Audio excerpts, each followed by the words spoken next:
Today, I'm gonna talk about the SEC, who I think gonna win the conferences East and West, and I'm gonna mix in a few other teams in there too. So, starting with the East, I got Georgia coming out of the East. I got them going 11-1. Now, I got their one loss to Tennessee. Now, I'm not completely sold on Tennessee because of the quarterback situation. I know everybody loves Joe Milton. He could throw the ball 90 yards, but I'm not completely sold on Tennessee just yet. I want to see how well they do. I'm not completely sold on him. My thing with Joe Milton is when he took over last year, Tennessee was 9-1. Hendon Hooker pretty much, had them at a 9-1 record when he took over. Then they won a couple games. Then they lost a bad game against South Carolina, I believe. And they won the bowl game against Clemson. But I'm a huge Joe Milton fan, and I'm not knocking him, but I'm a Michigan fan, and I seen him at Michigan.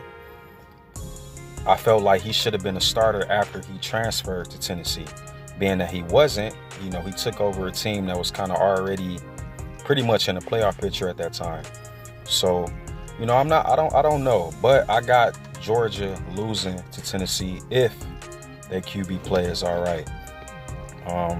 Going in the West, I got Alabama coming out of the West at 11-1. I got they only loss either against Auburn or LSU. The reason why, Auburn is always going to be a tough game for Alabama. And also, we don't know who Alabama's quarterback is. I know it's easy to say, like, all right, it's Bama. They got the prestige. They got the players. But, Alabama haven't been looking the same because of their quarterback situation. They weren't the same last year, so.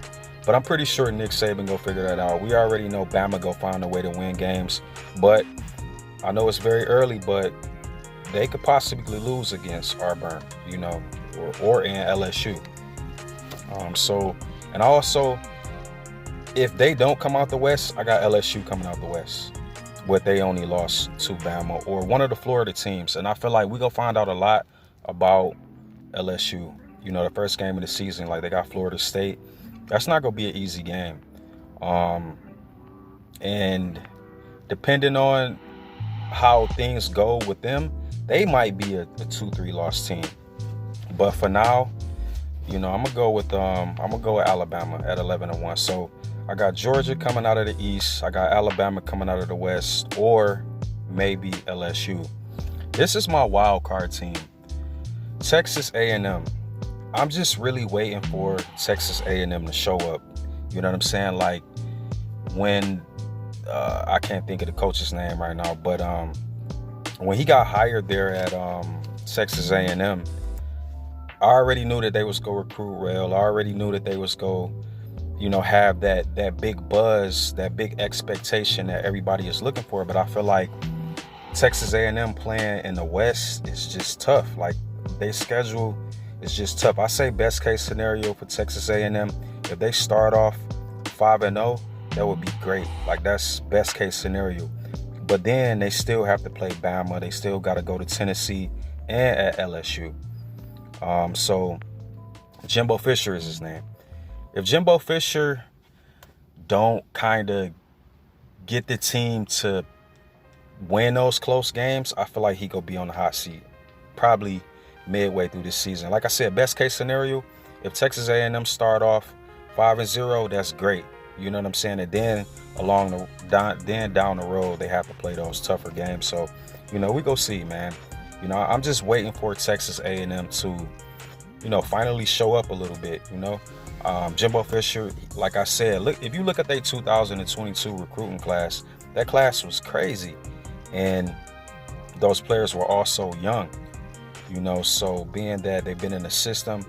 And I'm not sure, maybe a Texas A&M fan could break this down for me. Like, what's really going on with them? Because, like, I don't know if it's too many cooks in the kitchen, but they need to find an identity and just stick to that. Like, I feel like Michigan had that issue a few years ago. They had too many coaches with different perspectives, which is good, but it affected play calling. It affected situational football. Instead of, just simplifying it. You know what I'm saying? Just simplify it, get back to what you're good at, and succeed at that. I feel like that's what Texas A&M needs to do.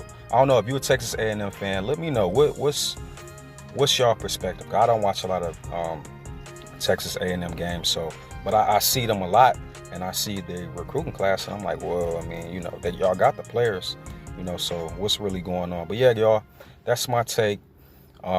Georgia coming out of the East, Alabama out of the West. Tell me what y'all think. Leave a comment. Hit that subscribe button. Until next time.